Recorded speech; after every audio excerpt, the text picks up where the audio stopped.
Poka Podcast UHMK Menyala bersama Menyinari Dunia, hosted by Cynthia. Kali ini aku akan ngajak kalian untuk berkenalan lebih dalam atau mengetahui tentang pengabdian masyarakat yang sudah dilakukan oleh UHMK Menyala generasi 10 pada bulan lalu nih. Tapi tentunya aku nggak akan sendirian dalam membahas itu semua, karena di sini aku udah ditemani sama dua narasumber yang kalian pastinya udah nggak asing lagi. Di sini aku udah ditemenin sama Kakak Imron dan juga Kak Rido. Halo Kak. Iya, halo. Hai. Hai. Sebelumnya mungkin bisa perkenalkan diri dulu nih Kak, walaupun agak nggak mungkin ya orang-orang UHMK Menyala belum kenal kalian. Dari saya berarti ya? Iya boleh. Oke, nama saya Muhammad Ridul Ghifari. Hai, saya biasa dipanggil Rido, saya dari Prodi Psikologi dan alhamdulillah di UHMK Menyala generasi 9 saya mendapatkan amanah untuk menjadi ketua umum. Lanjut untuk Kak Imron. Kakak boleh diperkenalkan. Iya. Oke, sebelumnya kenalin nama gue Muhammad Imron Setiawan, biasa dipanggil Imron. Dan ya, saya sama kayak Rido, saya dari Fakultas Psikologi. Gitu. Dan di pengabdian masyarakat ini Ini saya diamanahin sama beliau ini menjadi Ketua Pelaksana Pengabdian Masyarakat UHMK Menyala generasi 10. Gitu. Oke, mungkin cukup kali ya Kak untuk perkenalannya. Kita langsung masuk aja ke sharing-sharingnya. Oke, boleh. Oke Kak, kemarin itu pengabdian masyarakat UHMK Menyala generasi 10 itu dilaksanainnya di mana sih Kak dan berapa lama? Untuk pengabdian masyarakat UHMK Menyala generasi 10 yang kemarin bulan Iya. Februari kita laksanain, itu kita laksanain di daerah Kabupaten Garut, daerah Jawa Barat. Oke, selama di sana itu apakah seluruh peserta UHMK Menyala cuma ditempatin di satu tempat aja atau dipencar-pencar lagi ke tempat-tempat yang lain gitu? Iya, karena Garut sendiri itu luas ya. Kita ngambil di daerah Garut itu ngambil satu kecamatan yang dimana kita ngelaksanain pengabdian masyarakat itu. Dan kecamatannya itu, nama kecamatan itu Kecamatan Cibatu. Dan ya pastinya kalau di kecamatan itu desa pun ada banyak gitu ya, kurang lebih ada 20 dan kita hanya mengambil 4 desa. Kayak gitu. Desa apa aja tuh? Kalau mungkin boleh dikasih tahu. Pada suka, Boleh? terus Giri Mukti, Karya Mukti, sama yang terakhir itu ada Cibunar. Ya. Oke Kak, lalu untuk selama pengabdian itu kan itu kayaknya daerah-daerah yang pedalaman gitu ya. Ada nggak sih kenapa kayak alasannya kenapa harus banget kok di daerah pedalaman sih? Ya untuk Mengapa kita ngambil daerah yang ada beberapa, jadi ada 5 pos itu nggak semua ya, ada beberapa yang terbilang cukup dalam. Kenapa alasannya kita ngambil itu karena di daerah yang cukup dalam itu pendidikan itu mungkin terbilang sulit. Nah jadi itu alasan kenapa kita berani untuk bergerak ke daerah tersebut gitu. Jadi selama 14 hari di Garut itu anak-anak yang peserta tinggal di sana juga dibimbing oleh 2 mentor dan 1 panitia, Don, ya? Iya. Jadi dari kami panitia menyediakan 2 mentor dan 1 panitia untuk membimbing mereka selama kegiatan. Itu mereka tinggal di satu rumah yang di daerah di sekitar warga untuk berbaur dengan warga tersebut gitu. Oke Kak, jadi untuk kegiatan yang dilakukan pesertanya tuh apa aja sih Kak untuk di masyarakatnya ataupun di ranah pendidikannya yang sebelumnya udah disinggung sama Kak Rido? Iya, untuk di ranah pendidikan sendiri itu juga kenapa pedalaman, karena memang di pedalaman itu kan berpotensi kayak kita jadi tahu kurangnya di daerah pedalaman tuh apa, apakah sarana dan prasarananya itu layak, dan juga mungkin dari gurunya sendiri apakah mereka memadai atau tidak gitu kan, ya kita jadi bisa melihat di situ. Dan untuk kegiatan pengabdian masyarakat ini tuh lebih ke ranah pendidikan. Jadi mereka peserta UHMK Menyala generasi 10 itu melakukan pengajaran di sekolah dasar di daerah pedalaman tersebut kayak gitu. Oke, apa cuma di ranah pendidikan aja tuh Kak UHMK Menyala bergeraknya? Apa nggak ada kegiatan yang dilakukan oleh UHMK Menyala untuk di masyarakatnya Kak? Nah, yang tadi saya bilang itu kan mereka tinggal 14 hari itu di rumah, salah satu rumah yang di sekitar warga ya. Jadi mereka tuh selama 14 hari mereka berbaur dengan warga sekitar dan kegiatannya pun bukan hanya mengajar. Misal kalau misalnya di satu lokasi ada kegiatan kerja bakti dari minggu, mereka ikut. Yeah. Atau pengajian masyarakat. Ya. Atau ternyata ada satu pos yang di situ laki-laki ini minta untuk khutbah, itu dipersilakan gitu. Jadi selama 14 hari itu mereka menjadi masyarakat itu gitu. Iya. Nah, kalau itu kan berarti ajakan dari masyarakatnya ya, Kak. Itu kegiatan dari masyarakat, lalu UHMK Menyalanya ikut. Nah, kalau dari UHMK Menyalanya tuh ada nggak sih kegiatan untuk masyarakat yang dilakuin oleh kita gitu? Untuk dari kita UHMK Menyala itu kita ada kegiatan kayak gitu. Kegiatannya itu namanya analisis sosial ya, Iya, analisis sosial. analisis sosial. Jadi kita menganalisis kayak gimana sih di tempat selama mereka ngajar, selama mereka singgah gitu, selama mereka tinggal 2 minggu itu gimana? Apakah mereka menganalisis apakah pendidikan di sana kurang atau orang tua di sana mendukung anaknya di ranah pendidikan untuk tetap fokus dan melanjutkan pendidikan atau langsung disuruh kerja kayak gitu. Kita kayak lebih menganalisis gitu ya, Dok. Iya. Atau ada juga analisis lain, Ron. Jadi kayak yang kebutuhan masyarakat di sana. Iya, Ya. betul. Jadi Benar. peserta pun diminta untuk menganalisis apa kebutuhan masyarakat yang ada di daerah tersebut, di lokasi yang mereka tinggali itu. Jadi dari analisis tersebut baru dibuat kegiatan untuk memenuhi kebutuhan tersebut. Iya, apalagi mereka di sana juga kan nggak sebentar ya, nggak Iya. 1 hari 2 hari. Mereka di Dua- sana itu dua minggu. 2 minggu itu 14 hari. Setengah bulan, hampir Jadi setengah bulan. iya betul. Jadi mereka punya waktu gitu buat memikirkan sekiranya mereka menganalisis dan sebisa mereka kalau misalkan mereka bantu, ya bantu kayak gitu. Nah, setelah dianalisis itu kan ada perealisasiannya kan, Kak. Nah, perealisasiannya itu tuh cuma satu aja, kayak satu barang yang ditinggalkan, atau setiap pos itu merealisasikan analisis sosial yang dilakukan itu? Enggak, itu beda karena tiap lokasi kan kebutuhannya beda-beda ya. Jadi dari hasil analisis tersebut dicari tahu apa kekurangan masyarakat di sana dan baru dibuatkan. Misal kan ada 5 pos di sana, salah satu contohnya adalah pos 5. Jadi mereka itu membuat tempat pembuangan akhir, tempat pembakaran sampah gitu. Iya, betul. Oh ya mungkin juga sebelumnya, jadi kan kita memang ada 5 pos ya, untuk peserta itu ada 5 pos, panitia itu 1 pos. Jadi total kita jumlah 6 pos dan kita mengambil di 4 desa kecamatan Cibatu itu. Jadi ada 1 desa itu yang 2 pos. Cuman kan kalau misalkan kecamatan terus desa, nah lalu bawahnya desa lagi itu kampung kayak gitu. Jadi di satu desa itu ada 2 kampung yang kita pakai, yang kita gunain untuk jadi pos kayak gitu. Berarti untuk setiap pos itu barang yang mereka tinggalkan atau realisasi dari analisis sosialnya itu beda-beda ya, Kak? Iya, beda-beda.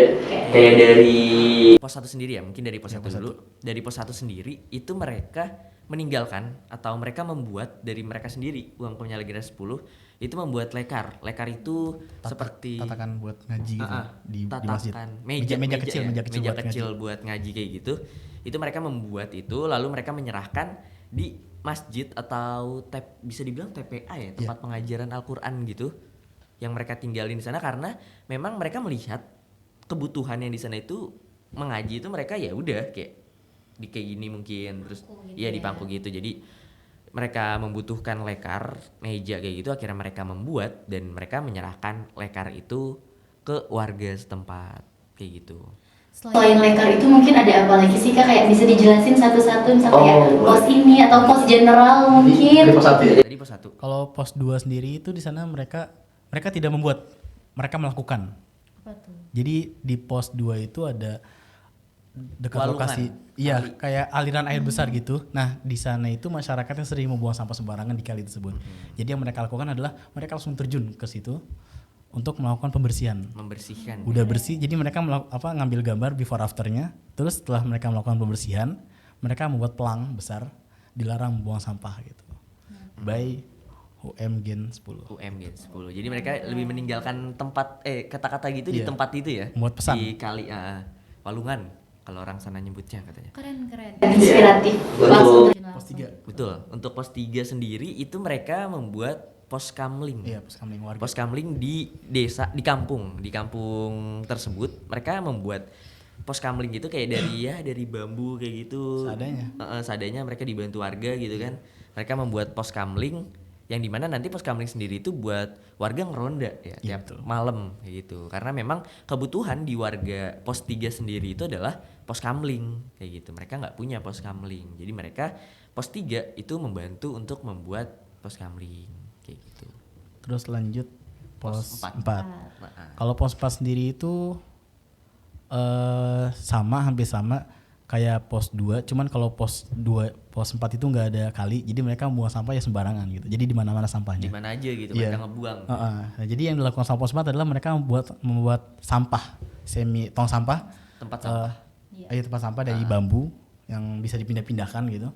Itu berarti semi ya? Semi. Semi permanen. Jadi mereka buat bambu untuk bisa ditaruh di lokasi-lokasi yang semisal warga sering buang sampah di situ gitu. Atau warga sering lewat di sana dan ketika melihat tempat sampah, oh ini tempat sampah, buang di sana kayak gitu. Dan mereka dibuat dari bambu dan ditulis juga ya, Iya. Uham kami nyala Gen 10. Gitu. Terus kalau untuk pos terakhir nih Kak, pos 5. Iya, untuk pos 5 sendiri. Itu mereka membuat sampah tempat sampah permanen yang digunain juga sama kayak kurang lebih kasusnya juga sama kayak pos 4 dan pos 2. Mereka nggak punya tempat sampah yang benar-benar dijadiin tempat sampah. Jadi mereka ya udah seadanya di mana aja mereka buang. Jadi pos 5 sendiri juga buat, cuman mereka dari kayak di semen gitu, terus mereka ada tutupnya gitu. Dan itu tempat sampah permanen ya. Dan Uh-uh. dari seluruh kegiatan itu pun mereka dibantu sama warga. Iya, jadi nggak pure anak-anak peserta yang melakukan, kayak mereka dibantu sama warga sekitar. Jadi kan ya mereka juga jadi bersosialisasi, iya, berhubungan dengan masyarakat di sana gitu. komunikasinya pun ada kayak gitu. Dan pos 5 sendiri itu ngebuat, dan setelah tempat sampahnya jadi ya mereka nanti langsung bakar di tempat sampah yang mereka buat itu gitu. Oke. Itu kan kegiatan pemberdayaan dari Peserta. peserta. Iya. Kalau dari panitia ada nggak sih kegiatan kayak gitu? Iya. Jadi kami sendiri pun sama, kami melakukan analisis juga ke masyarakat sekitar kami. Sama kami menganalisis, kemudian kami tanya-tanya ke beberapa tokoh masyarakat apa yang dibutuhkan masyarakat sini gitu. Ternyata kebutuhannya pun gak beda jauh sama pos-pos lain gitu. Iya. Jangan tentang sampah dan lain-lain. Akhirnya dari beberapa tokoh minta kalau mau dibuatkan aja tempat sampah tempat pembakaran sampah gitu. Yaudah, akhirnya kami dari pos dinas turun sama warga untuk membuat tempat pembakaran sampah. Iya, ini ada cerita lucu juga ya. Menarik sih dia. Awalnya itu ya udah kita kan yang mendesain gimana bentuk tempat sampah yang kita pengen buat gitu. Dan ya udah di pikiran kita, karena kita juga sering lihat di Jakarta tuh kan tempat sampah yang permanen kotak. Gitu doang kan. Ya udah di pikiran kita kayak oke, kita bakal buat tempat sampah kotak gitu, dan nanti mereka warga buang sampah di situ langsung terus ngebakar di sana juga gitu. Cuman Iya, jadi waktu mereka menyampaikan ke kita nanti begini ada besinya buat dibakar gitu. Kita awalnya nggak nangkep. Terus pas mereka membuat sketsanya, ternyata mereka punya desain yang menurut saya sendiri itu cerdas karena jadi mereka membuat desain di mana lokasi tempat sampah pembakarannya itu sampahnya nggak menyentuh tanah. Jadi di bawah ada besinya gitu untuk penyangga tanah. menjaga sampah. Menjaga sampah. Jadi dari situ bisa dibakar. Kemudian abunya bisa jadiin pupuk gitu. Iya, jadi kayak kotak. Nah, terus di kotak sendiri gini kayak kurang lebih 2 meter kali 2,5 kali 1. Iya, 2,5 kali 1 meter.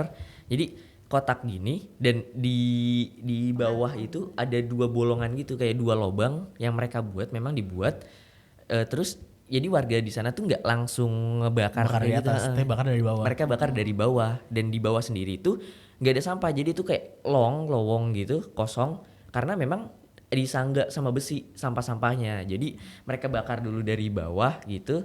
Nah, nanti kebakar, setelah kebakar sampahnya itu menjadi abu kan. Setelah jadi abu, nah mereka ambil tuh abu itu untuk dijadikan pupuk untuk tanaman warga di situ gitu. Kayak dari kita sendiri kayak kaget sih, kayak kita bahkan nggak mikir ke arah sana. Kita kayak mereka membuat satu itu ada banyak manfaat gitu. Iya. Nggak hanya satu jadi tempat sampah tok gitu. Jadi wah, itu keren sih. Keren ya, berarti bermanfaat. Sekali mendayung 2 pulau terlampaui. Iya, benar. Nah, mungkin kalau ada fotonya nanti bisa di-insert ke sini. Iya, ya, boleh. Jadi buat teman-teman yang penasaran nanti bisa melihat Instagram Uham Kami Nyala. Iya. Nah, Terus berarti itu respon warganya positif banget ya akan kegiatan yang kalian lakukan. Mereka senang. Seneng banget karena memang mereka nggak punya tempat sampah yang permanen kayak gitu. Jadi ketika kita mahasiswa datang dan kita ngobrol ya. Iya, nyampein ketika mereka tahu kita pengen bikin tempat sampah tuh mereka, oh ayo tuh. Iya, ayo tuh. Antusiasnya tinggi dia. Dan kita juga dibantu Iya. warga sana. Warga di sana, tokoh masyarakat pun RT RW turun bahkan langsung. ada organisasi masyarakat Karang Taruna. Iya, Karang Taruna ikut di sana. Karang Taruna warga situ tuh mereka juga ikut bantu gitu. Kayak wow banget sih, pengalaman banget. Berkesan banget berarti ya. Berarti coba dong kalau gitu aku mau tanya pesan-pesan selama di sana atau suka duka yang kalian rasakan selama melakukan pengabdian masyarakat di Garut. Siapa dulu nih? Sweet. Boleh. Sweet. Oke, sweet. Iya. Iya. Oke. Ini gimana? Yang kalah dulu atau yang menang dulu? Yang kalah dulu. Oh, yang kalah dulu berarti ya. Yang kalah dulu. Oke. Kertas tadi. Ya, kesan mungkin ya. Kesan saya, ini lokasi terjauh sih untuk saya untuk melakukan pengabdian masyarakat. Karena kan tahun kemarin saya sebagai peserta ya. Iya. Di Lebak, Baduy. di Baduy ya, sekarang menjadi panitia dan itu merupakan satu pengalaman baru karena saya pergi jauh dari rumah, dari kampus, membawa peserta yang mereka juga jauh dari rumah gitu. Itu pelajaran tanggung jawab untuk saya sendiri, teman-teman peserta juga gitu. Dan kesan pengalaman baru juga bisa hidup bareng sama teman-teman yang beda fakultas, beda prodi bahkan, yang isi kepalanya beda-beda. Jadi selama 14 hari itu kita makan lauk bareng, masak bareng gitu. Jadi itu menjalin kekeluargaan banget bagi saya. Itu pasti akan terkenang di hidup saya gitu. Kemudian pesannya adalah, ini masih kesan ya. Kesannya saya bisa hidup di masyarakat yang mereka itu dianugerahi apa ya, jiwa ramah yang luar biasa gitu. Untuk Pak Priyatna kalau nonton video ini, makasih rumahnya udah kita tinggali gitu. Jadi kita tinggal di satu rumah warga, Pak Priyatna namanya sama Bunia. Itu mereka berdua itu sangat baik gitu. Itu adalah ibu kami dari panitia selama di sana gitu. Kemudian pesannya adalah ini berarti untuk UM10. Iya, UM10. generasi Untuk Adik-adik, teman-teman UHAMKA Menyala Generasi 10, tetap semangat. Karena perjalanan kalian masih panjang, kalian harus melanjutkan estafet perjuangan. Tetap ada semangat di jiwa kalian, tetap tumbuhkan jiwa mengajar kalian, tetap kembangkan jiwa menyampaikan kalian kepada orang-orang, jiwa sosial kalian. Mungkin itu. Sama UM9 kali boleh. UM9. Untuk UM9. Oh iya udah. Berarti untuk teman-teman saya, UHAMKA Menyala Generasi 9, kita masih baru menyelesaikan satu amanah, itu kemarin pengabdian. Jadi tetap berkeluarga dengan UHAMKA Menyala Generasi 9, tetap bersilaturahmi, apapun masalahnya pasti bisa diselesaikan. Tetap jaga komunikasi satu sama lain dan jangan pernah ragu untuk menyampaikan keluh kesah, sampaikan. Itu adalah salah satu jalan untuk menjadi semakin baik, itu komunikasi gitu. Baik, so set banget kesan-pesan. keren. Terus untuk Imron gimana Kak kesan-pesannya? Iya. Untuk saya sendiri, kesan pengabdian masyarakat ini itu wow banget sih. Itu jadi pengalaman mungkin yang nggak bisa saya lupain gitu. Karena memang Kita naik motor ya, Ron? ya kita dari Jakarta ke Garut itu naik motor. Itu bener pengalaman juga. Dan ya kalau kata guru saya dulu, pengalaman itu guru yang paling berharga gitu. Jadi experience the best teacher. betul. Pengalaman Itu susah banget buat dilupain. Dan ya karena saya ditunjuk sama beliau ini menjadi ketua pelaksana, jadi saya benar-benar lebih belajar lagi gimana artinya bertanggung jawab. Apalagi di sana kita membawa kurang lebih 60 peserta dan 25 panitia selama 2 minggu, yang dimana mereka posisinya itu jauh dari orang tua juga dan jauh dari rumah. Dan gimana caranya biar saya jadi ketua pelaksana dan dia sebagai ketua umum itu ya merangkul teman-teman biar enggak, oke, ayo kita di sini keluarga bareng-bareng selama 2 minggu gitu. Kalau ada apa-apa, ya udah kita bareng-bareng selesaiin. Kita bareng-bareng, kita sama-sama untuk menyelesaikan masalah yang ada yang kita hadapin selama 2 minggu itu gitu. Jadi benar-benar belajar banget ngertiin orang-orang yang sebelumnya kita nggak tahu nih dia sifatnya kayak gimana. Iya. Dia bentuknya kayak gimana, kayak ya setelah 2 minggu itu kita jadi tahu gitu. Tidur ketemu dia, bangun ketemu dia ya. Tidur ketemu dia, bangun ketemu dia, malamnya ketemu dia lagi, masak ketemu dia, makan ketemu dia. Wah, itu benar-benar pengalaman banget sih gitu. Terus pesannya apa Kak untuk UM generasi 9 maupun 10? Untuk pesan UM generasi 9 ya semangat terus buat ngejalanin proker-proker yang ada, dan ya kita sama-sama di sini ngejalanin proker UHAM Kami Nyala generasi 9 kita. Jadi ya benar kata Rido, kalau ada apa-apa sampaikan, jangan dipendem gitu. Dan untuk UHAM Kami Nyala generasi 10, semangat buat ngejalanin proker-proker yang kita sediain gitu. Dan nanti kalian pun juga bakal membuat proker dan menjalankan proker itu, dan ya lanjutkan tongkat estafet kita. Apalagi tujuan kita baik, insya Allah pun jalannya itu pun dipermudah gitu. Amin. Jadi jangan ngerasa berat, jalanin, nikmatin, syukurin gitu. Keren. Nah untuk pengabdian kita kan udah selesai, dan itu udah disinggung sebelumnya, baru satu amanah yang kita selesaikan. Nah kegiatan apa lagi nih selanjutnya setelah pengabdian masyarakat tuh, apalagi yang bakal kita lakukan sebagai UM 9 maupun UM 10? Untuk kegiatan berikutnya itu kan kalau pengabdian kemarin kan itu di luar daerah ya. Nah, jadi setelah pengabdian ini ada namanya regional. Jadi kita itu fokus ke beberapa titik di mana itu sekitar Jabodetabek. Jadi yang kalau pengabdian kita keluar, sekarang kita di dalam di daerah masih Jabodetabek. Jadi anak-anak dipecah gitu ya. Iya, daerah Jakarta, Bogor, yang sekitarnya lah domisili. Kita domisili UHAM Kami Nyala generasi 10 yang sekiranya memang di daerah tersebut, daerah dekat kita sendiri itu kekurangan atau butuh Membutuhkan. bantuan di ranah pendidikan ini. Iya, gitu. betul. Jadi nanti peserta, cuman bedanya kalau regional ini tuh sorry. Kalau bedanya regional ini anak-anak nggak nginep. Nah, jadi kegiatannya dilaksanakan itu selama 3 bulan kurang lebih. Itu dilaksanain tiap weekend, tiap Sabtu gitu. Di hari Sabtu gitu. Oke, berarti kegiatannya nggak berhenti di pengabdian masyarakat yang berangkat itu aja ya Kak. Ada lagi kegiatan-kegiatan lain yang akan menyusul. Ada. Nah mungkin itu aja kali ya untuk podcast kali ini. Untuk teman-teman UM 10, dengerin apa yang disampaikan sama kakak-kakaknya. Untuk UM generasi 9 juga bisa dengerin apa yang udah disampaikan sama Kak Rido maupun Kak Imron. Perjalanan kita masih panjang untuk mencapai serah terima jabatan nanti. Mungkin ya udah itu aja. iya. Kurang lebihnya kita mohon maaf. Kesalahan itu datangnya dari kita, dan kebenaran mutlak hanya punya Allah. Billahi fisabilil haq, astagfirul khairat. Wassalamualaikum warahmatullahi wabarakatuh. Waalaikumsalam warahmatullahi wabarakatuh. Ini kapan lagi? Oh iya, mungkin boleh jargon Kak. Ketinggalan banget. Oh iya, betul. Boleh. Bapak. Nggak punya apa sih? Ya, jargon UHAM Kami Nyala tahu kan Kak? Siapa yang bikin? Ketua umum. Ini iya boleh ketemu. Nanti sih dia ikutan ya? Iya. Iya. Oke. Biasanya boleh ikutan juga Kita kan? jangan berdua. Iya. UHAM Kami Nyala Bersama menyinari dunia. Boleh. Yeay, dadah.